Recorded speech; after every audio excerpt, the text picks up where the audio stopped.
But one thing we really need to do is to oppose the danger of political violence. Because if there's one thing that will prevent a real mass movement, bringing the country together, it'll be violence and killing.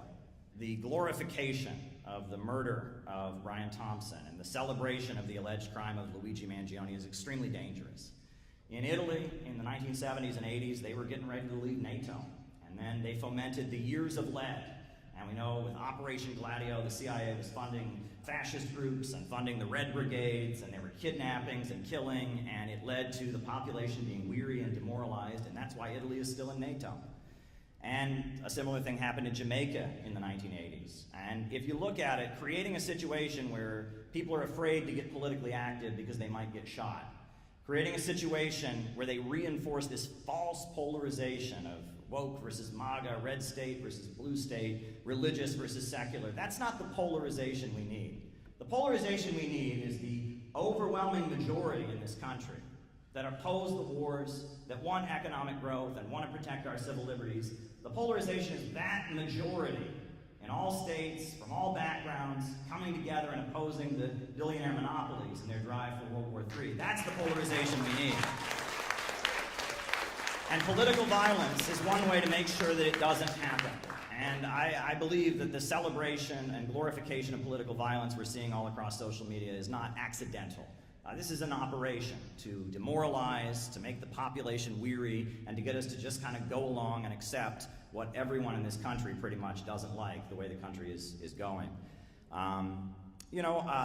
One particular organization that we are certainly critical of is a group called the Party for Socialism and Liberation. And they play a particularly bad role. We, at the same time, we protect their civil liberties. They were recently subpoenaed by the U.S. Congress, and the U.S. Congress shouldn't be looking through their emails, and we would oppose any violation of their privacy rights. We are in favor of civil liberties. But at the same time, they've played quite a negative role. And little known story is that we all remember what happened when Donald Trump was sworn into office the first time, right? There was all kinds of violence on the streets of Washington, D.C. Cars burned, people were, violent, etc. Well, we caught on to what was happening and who was promoting it. And, it was the Party for Socialism and Liberation had reserved the permits, and they were going to organize a demonstration that would have facilitated another, bloodbath in Washington, D.C. When Trump took the oath.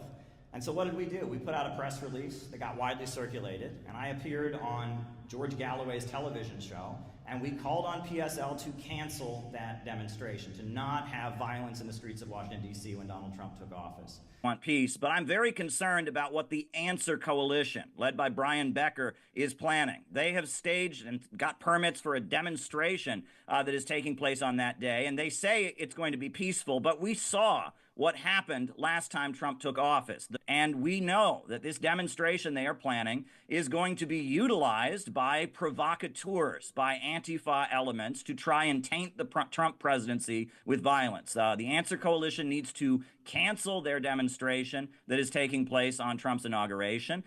They need to call it off so that they cannot facilitate the provocative actions being planned by the pro-NATO faction of the deep state. So my hope is that the Answer Coalition, which claims to be an anti-war organization, will cancel their demonstration, their rally that is basically going to become a space for provocateurs working on behalf of NATO to destabilize Washington, D.C. If they are truly anti-war, they need to cancel their demonstration. That is my call for the Answer Coalition, for the Palestine activists. They need to call off the provocative demonstration planned for Trump's Inauguration Day.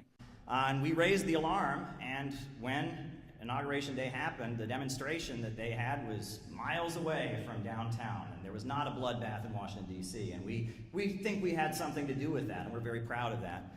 The cold weather probably helped too, but there you go. What we need right now is a movement. Podcasts don't cut it. It's great that people like to talk on the internet. It's great that people like to debate the facts. But what we need right now more than anything is a movement. People coming together to spread anti-imperialism, to figure out how to carry out operations like Peace MAGA or getting the Houthi book out there. We need a movement of people who rely on each other and can work together, can learn together, can be patient with each other, and can get things done. And if there's one thing I've learned over the last couple of years, it's that sometimes the people who agree with you can be completely useless. And sometimes people you might not agree with, but you have some common ground around, they can be the most helpful and important people in getting done what needs to be done.